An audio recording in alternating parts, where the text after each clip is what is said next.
If you can master yourself, no one in this world can control you. You already know what you need to do. The books you've read, the videos you've watched, the plans you've drawn up, they're all just preparation. And yet, you keep breaking promises to yourself, showing up late, quitting halfway, always waiting for a spark of motivation that flickers and fades just as quickly. You think you need more inspiration. The truth is, what you lack isn't motivation. Motivation is just a fleeting mood.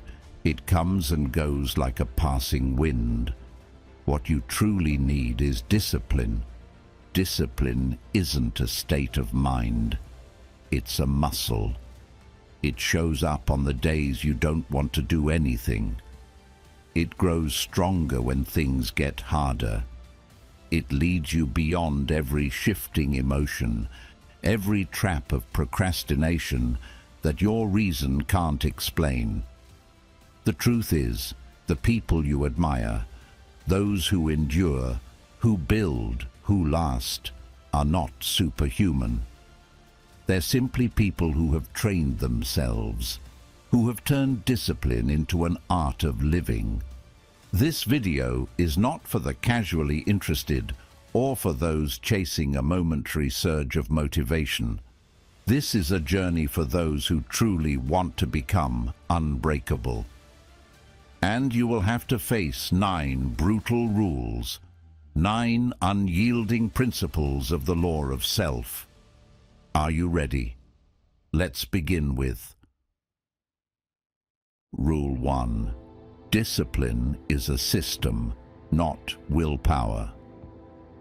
Real, lasting discipline never comes from bursts of inspiration or the fleeting strength of willpower. It is not a fire that flares up when you watch a motivational video, nor a storm of determination that comes and goes with your mood. Discipline, in its truest form, is a system.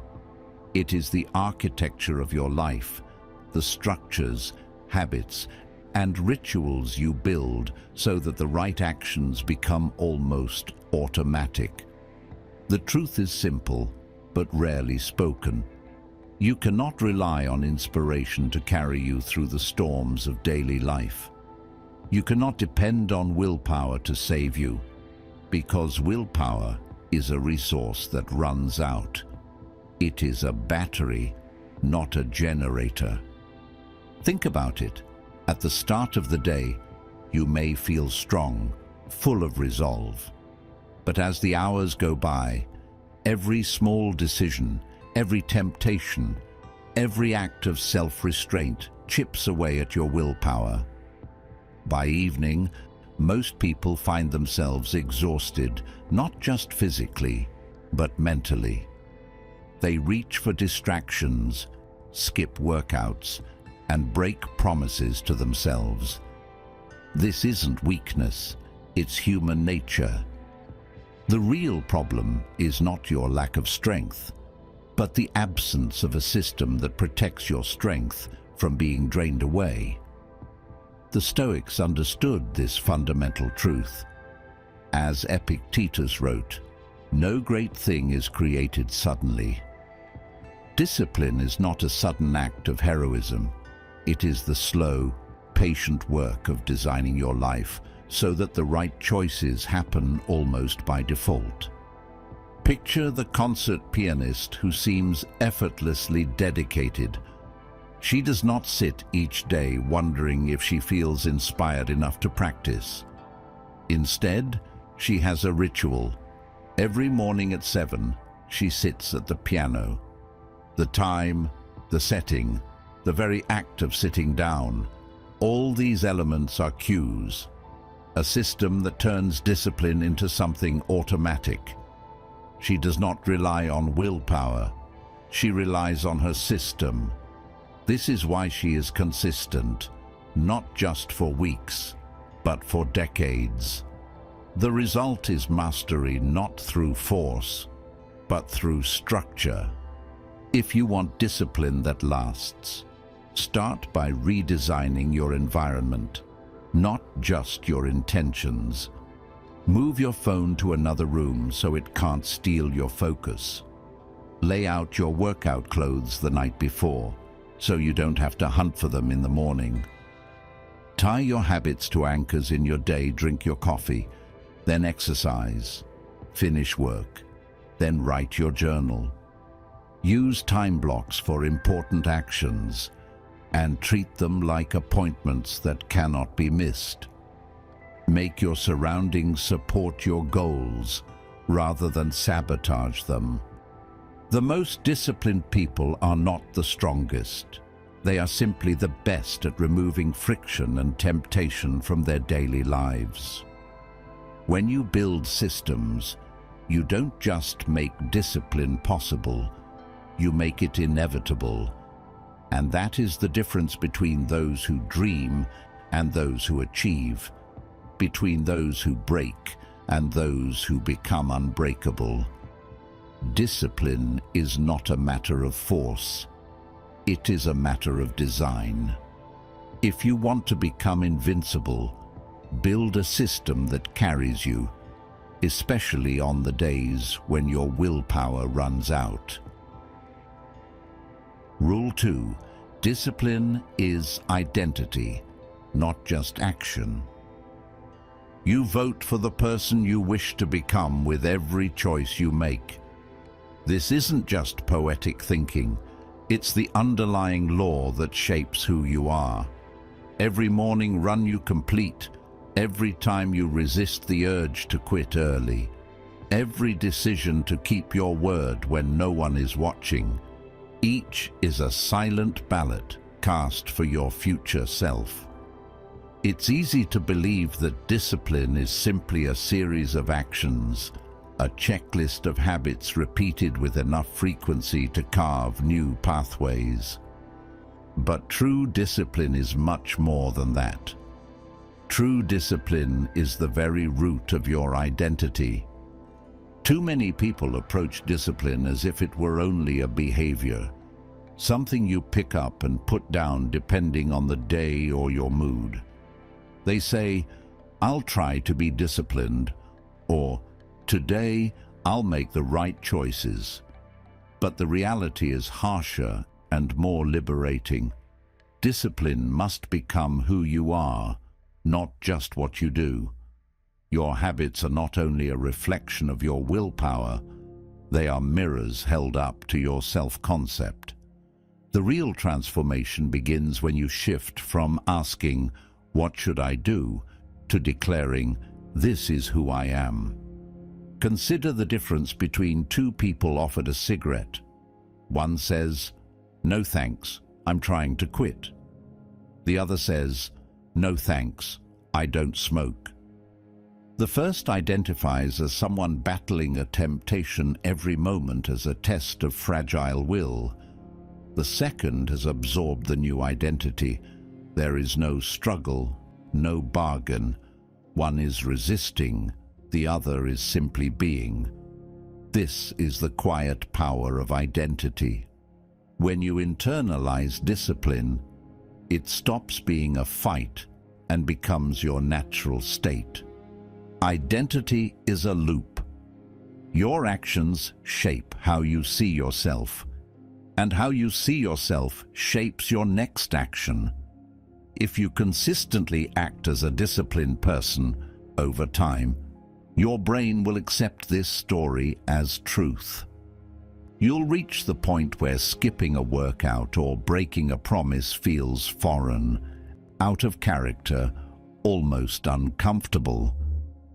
The old temptations lose their grip, not because you've conquered them once, but because you've become someone for whom those temptations no longer fit. A practical way to shift your identity is to start speaking the language of identity.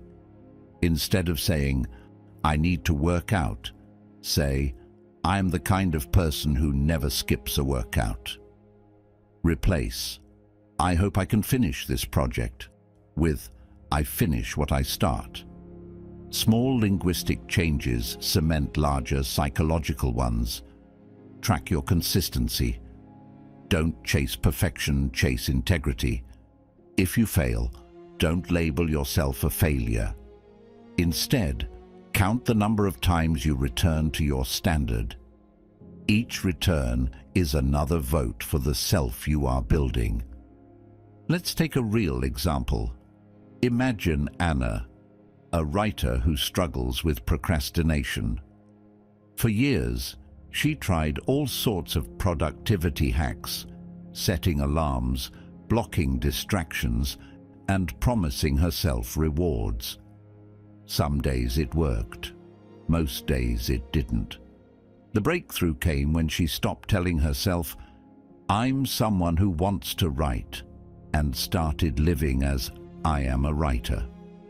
From that moment, writing daily wasn't a chore on her to-do list. It was a part of her identity. She didn't ask herself if she felt like writing. Writers write. So she wrote, day after day, until the habit was no longer about willpower, but about being true to herself. In the end, lasting discipline is less about fighting temptation and more about closing the gap between who you are and who you want to be. The story you tell yourself matters. Change that story, and you change your life not just at the level of action, but at the level of your very being. Discipline is not punishment. It's not a sacrifice. It's the most honest act of self-respect. It's not just something you do, it's who you are. Rule 3. Discipline is freedom, not punishment. Most people misunderstand discipline. They see it as a cage, a set of harsh restrictions meant to rob life of its joy. To them, discipline is the opposite of freedom. It's early mornings, skipped pleasures, and a robotic routine that squeezes out spontaneity. It looks like prison, not liberty, but that's a lie. Discipline, when lived and embraced, is the ultimate form of freedom. Nothing else comes close. It's easy to look at someone who wakes up before sunrise, who trains even on the days they'd rather rest, who turns down temptations, and think they must be miserable. But look closer. The person who lacks discipline wakes up late, chases every craving, and ends each day asking where their time went.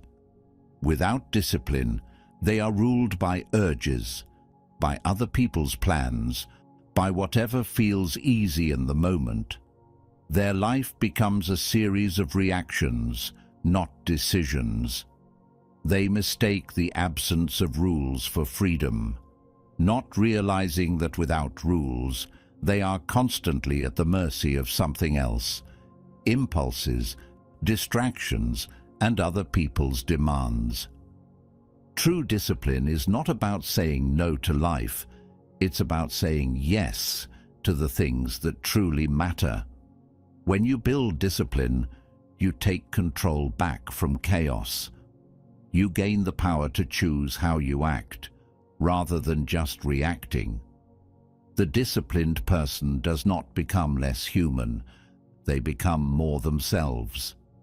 They are free, not because they do whatever they want, but because they have the strength to do what they choose. Think about it. The boxer who trains with focus, eats with intention, and sleeps with discipline is not restricted. He is building the freedom to step into the ring at his best. But if he lets a single night out, a few glasses of wine, lure him off course, that fleeting pleasure becomes the chain that holds him back. There's an old story about a fighter who, the night before a match, broke his discipline. The wine was sweet, the laughter was easy. But the next day, he lost. That glass of wine tasted good, he admitted, but it cost me the fight. The pain of discipline is temporary. The pain of regret lasts far longer. Discipline touches everything: your health, your mind, your emotions, your future. It gives you clarity when others are lost in confusion, and energy when others are tired. The disciplined person can choose when to act, when to rest, when to speak, and when to stay silent. They are not dragged by habit, they lead it. To truly understand the value of discipline, try the opposite. For 1 week, abandon your routines. Sleep late, eat whatever. Let the day pull you wherever it wants. You will see how quickly chaos takes over, how your energy disappears, how opportunities slip through your fingers. You don't lose freedom by having discipline. You lose freedom without it. In the end, so-called freedom without discipline is nothing but a disguised form of slavery. You either master your habits or you become a servant to them. Discipline doesn't hold you back. It is what sets you free. So the next time you see someone living with intention, recognize their freedom, not their sacrifice. Ask yourself, what could you accomplish if you were no longer a prisoner of your moods? And as you begin to unlock the real power of discipline, a deeper challenge appears.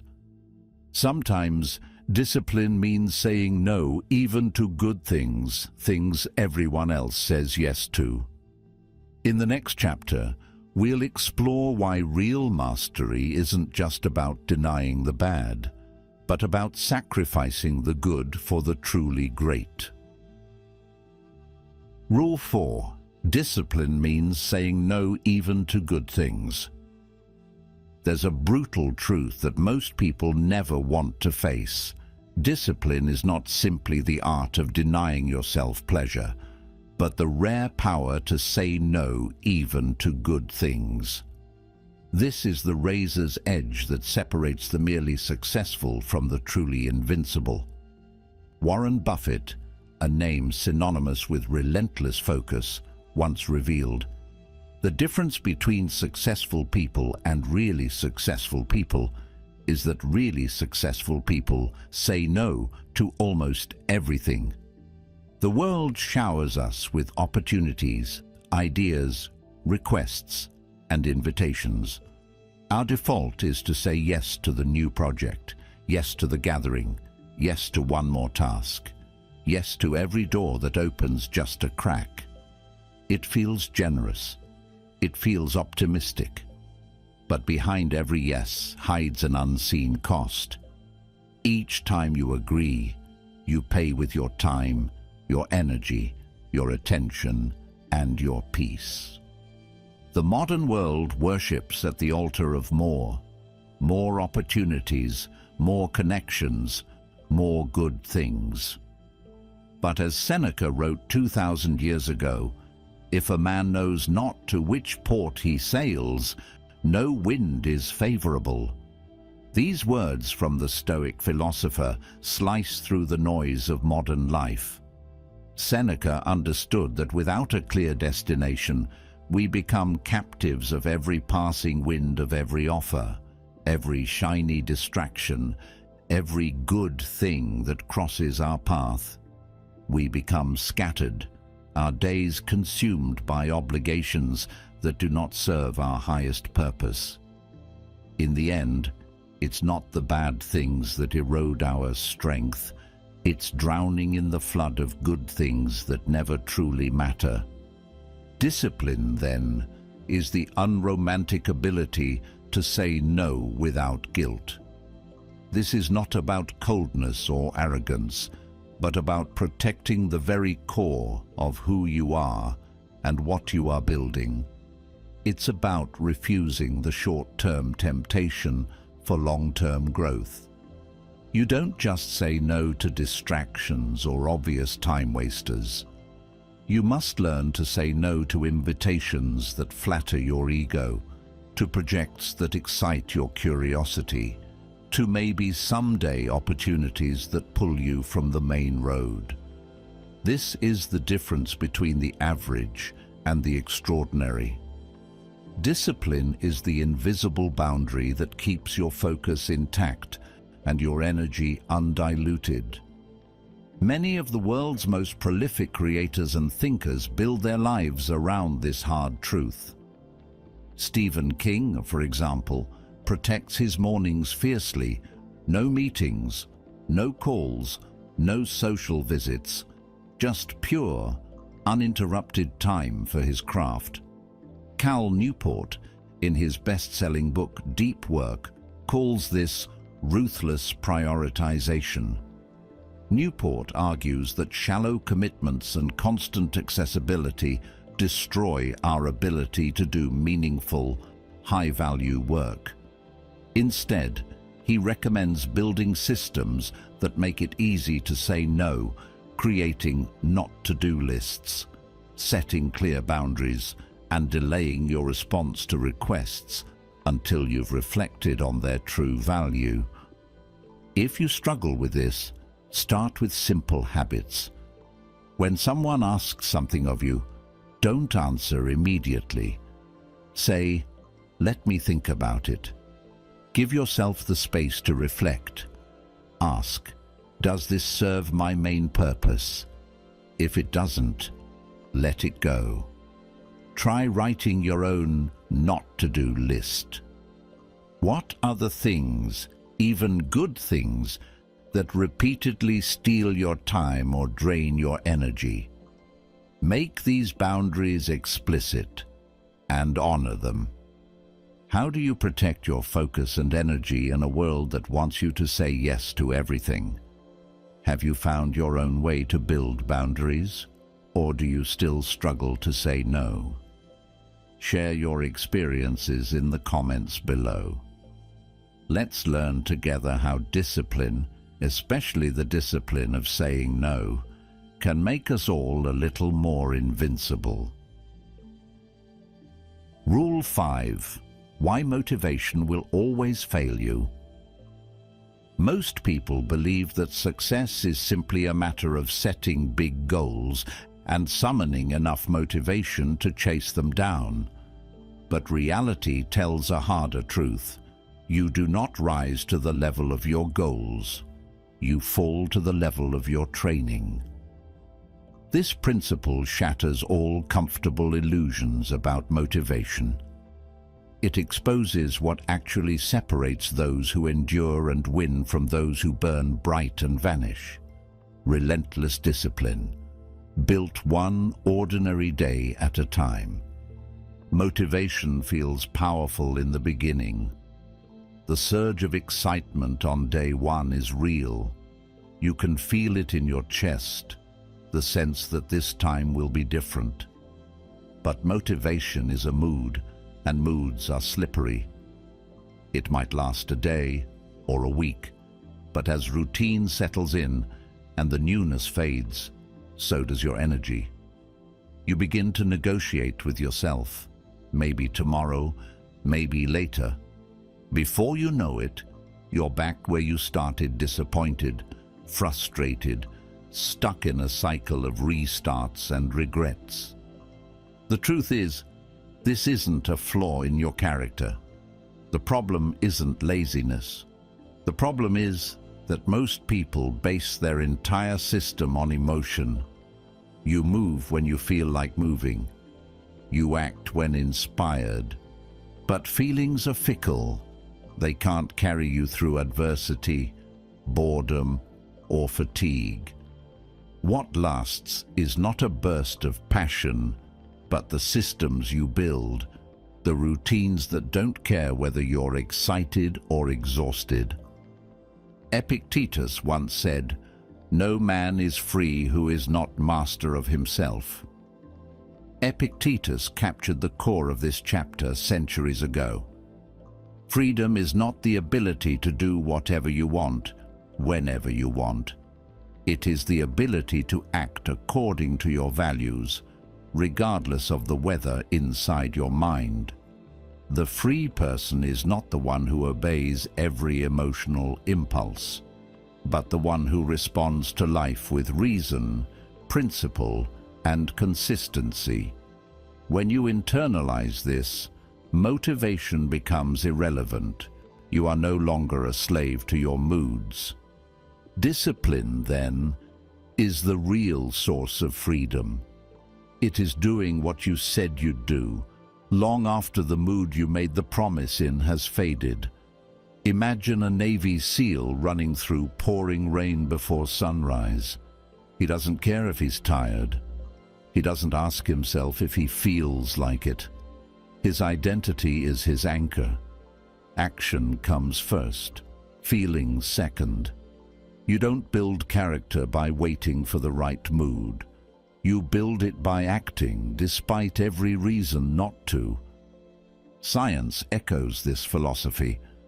Motivation is tied to dopamine, the brain's reward chemical, always chasing novelty, easily bored, and quickly fading. Discipline, however, is rooted in the prefrontal cortex, the seat of decision and self-control. When you shift from chasing dopamine to building systems, you move from being reactive to commanding your life.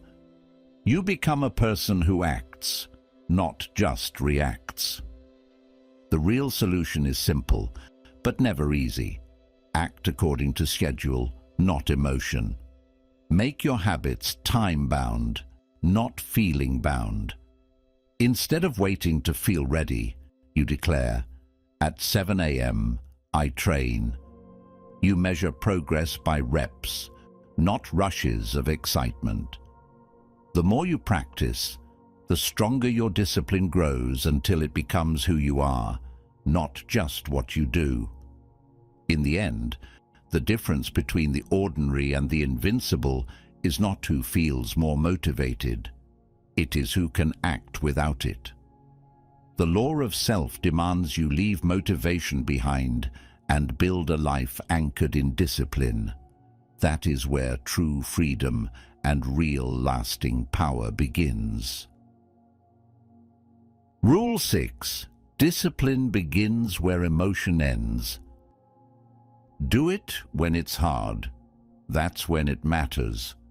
Most people act only when conditions feel perfect, when inspiration strikes, when their energy is high, when the world seems to be on their side. But discipline is not built in comfort. It's forged in the moments you want to give up most. The true test is not when the path is easy and the mood is right, but when every fiber in your body tells you to quit and you keep going anyway. The world does not reward intentions. It rewards those who show up, especially when they least feel like it. Emotions are powerful, but they are fickle. Most people chase motivation like it's the Holy Grail, waiting for that surge to carry them forward. But as every Stoic knows, emotions come and go. They rise and fall like the tide. If you only move when you feel like it, you will move very little and get nowhere that matters. Discipline begins where emotion ends. When the fuel of feelings runs dry, discipline takes the wheel. That is the difference between living by impulse and living by intention. There's a story that sticks with me. A writer who, on the morning after losing his father, still sat down to write. Not because he wanted to, not because the pain was gone, but because he had trained himself to show up, no matter what storm raged inside. This was not a machine, blindly grinding through pain. This was a human being honoring a sacred promise to himself. That is the heart of discipline, the ability to act not when it is easy, but when it is necessary. Waste no more time arguing what a good man should be. Be one. Marcus Aurelius. This is Stoicism distilled to its core. Stop waiting for your mind to line up perfectly with your heart, for your motivation to return, for your emotions to give you permission. The Stoic does not seek the ideal state to act. He acts, and in acting, becomes the person he aspires to be. The lesson is not to deny your emotions, but to refuse to be ruled by them. When you stand up and do what needs to be done, even when every excuse feels justified, you step into your own power. So how do you practice this? Start by making a non-negotiable list, 3 things you do every day, no matter what. Lower the activation barrier. You don't need to run a marathon. Just lace up your shoes. Don't write 1,000 words. Write 10, if that's all you have. When your emotions are low, let that be your compass. The task you resist most is often the task that matters most. What counts is showing up again and again until it's not a struggle, but simply a part of who you are. Your emotions are fuel, but discipline is the engine. Without discipline, even the strongest feeling burns out fast. With discipline, you move regardless of weather, mood, or circumstance. That is where invincibility is born, not in brief moments of inspiration, but in the daily act of choosing to keep going. If you found value in this, like this video, subscribe to the channel, and share it with someone who needs to hear this message, because real change begins when you decide to act, especially when you least feel like it. Rule 7. Discipline lives in the micro, not the massive. Most people misunderstand discipline. They think it lives in the grand gestures, the marathon finish line, the best-selling book, the corner office. They picture discipline as a force that appears only when you need to perform, to rise above, to seize the day. But that's not where real discipline is built. The Stoics knew this. True discipline lives in the invisible micro-actions, moments so small that no one else notices, but they add up to everything. You don't become disciplined because you once made a huge sacrifice or accomplished something impressive. You become disciplined because you made your bed when you didn't feel like it, because you folded your socks carefully, even when no one was watching, because you chose not to hit snooze. These aren't meaningless rituals. They are micro-signals to your identity. Every small act is a vote for the kind of person you are becoming. How you do anything is how you do everything. This isn't just a catchy phrase, it's the hard truth. If you cut corners on the small things, that habit will bleed into every area of your life. If you treat the tiny, daily decisions as if they don't matter, you are training yourself to be careless when it does matter. On the other hand, when you hold yourself to a standard, especially when no one is watching, you build an internal muscle that can't be faked or fast-tracked. James Clear, in his best-selling book Atomic Habits, a favorite among American readers, drives this idea home. You do not rise to the level of your goals. You fall to the level of your systems. He tells the story of the British cycling team who transformed their fortunes not by some epic change, but by tweaking the tiniest habits from the way they washed their hands to the pillows they slept on. The result? A decade of dominance. This is not magic. It's the science of small things, repeated. It's easy to underestimate the power of the micro. But here's the brutal truth. The big things collapse when the small things are ignored. Discipline cracks not at the summit, but at the foundation. If you want to become unbreakable, start by being brutally honest with yourself in the quiet moments. Are you keeping your promises when no one is watching? Are you practicing excellence in the details that seem insignificant? This is where the real work happens. Discipline is not a performance. It's not a single act of willpower. It's a way of being, forged in the smallest decisions, day after day. If you want greatness, start with what's in front of you, the micro, not the massive. That's where invincibility begins. Rule 8. Discipline isn't linear, it's a rebuild. Discipline isn't a straight line. It's not a neat chain of wins, nor an unbroken streak of perfect days. Discipline is a rebuild. It's the art of falling, then rising again and again, each time stronger, smarter, sharper. Real discipline doesn't demand you never fail. It demands that you never surrender to failure.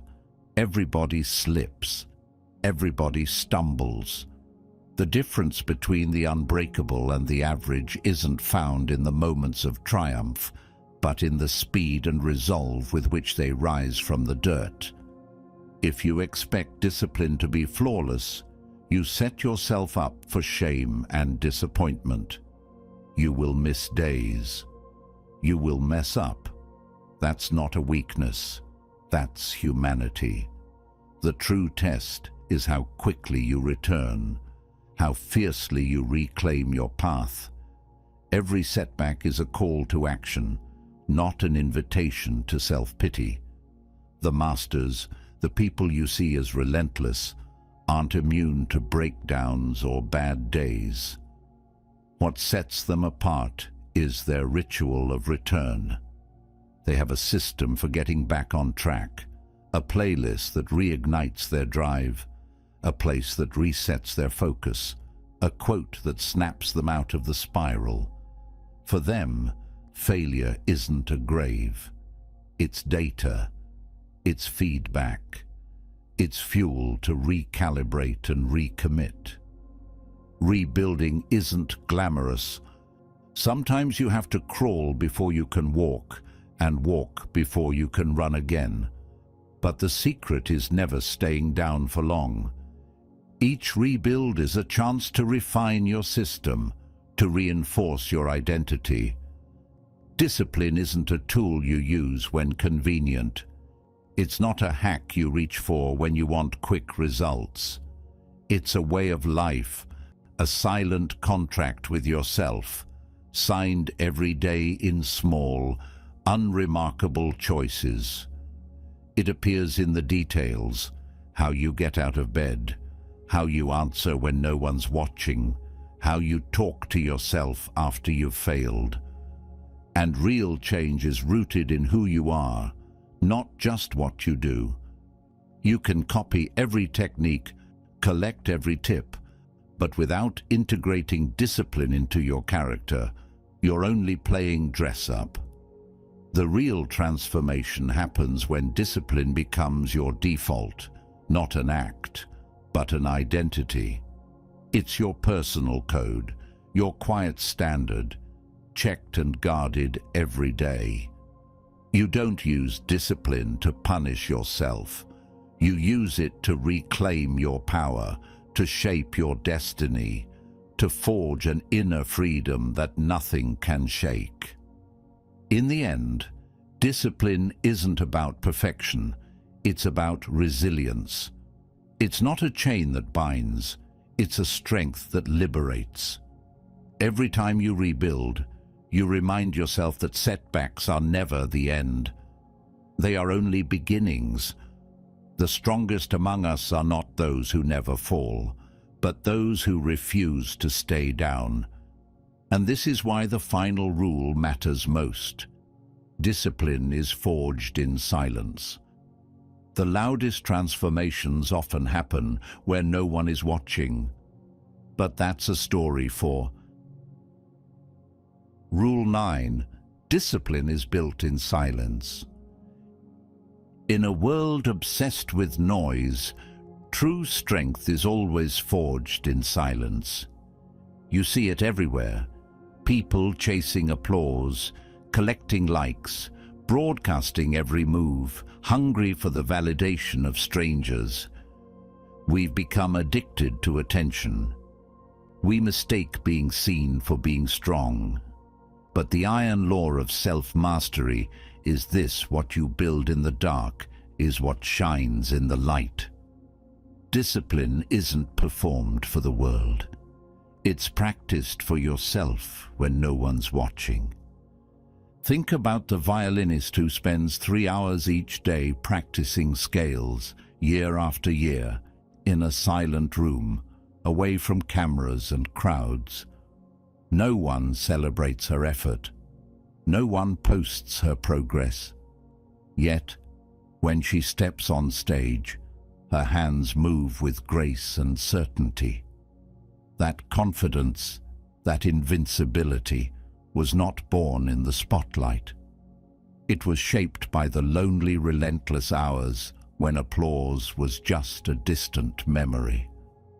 The world remembers the performance, but the performer knows her power was built long before anyone cared. Our society urges you to turn every success into content, to document every small win and shout it into the void. But the Stoic knows discipline that demands recognition is not discipline at all. It's vanity in disguise. The most powerful commitment you can make is the one you keep in secret, the promise you whisper to yourself and fulfill quietly, day after day, for no one but you. Make this your practice. Let at least one habit belong to you alone. Wake up early, write your thoughts, lift weights, meditate, read, and keep it off the grid. Do it not for a camera, not for a comment, but for the person you are when the world goes quiet. When you stop chasing attention, you start hearing your own voice. That's where discipline grows roots. Not every victory belongs on a timeline. Some achievements are meant to be sacred, hidden away from the eyes of the crowd. They are the building blocks of your inner character. Measure your progress privately through a journal, through quiet reflection, through the way you feel when you look in the mirror, knowing you didn't quit when it was hard and nobody noticed. That's real power. Silence isn't emptiness, it's focus. When you shut out the world's noise, you start to see what really matters. Discipline built in silence doesn't depend on external validation. It depends on your resolve, your promise to yourself. When you train in the dark, you become unbreakable in the light. That's the law of self, the art of building a life that's invincible, even when nobody's watching. You've just heard the 9 brutal rules of self-mastery that separate the ordinary from the unbreakable. Discipline over motivation. Action over excuses.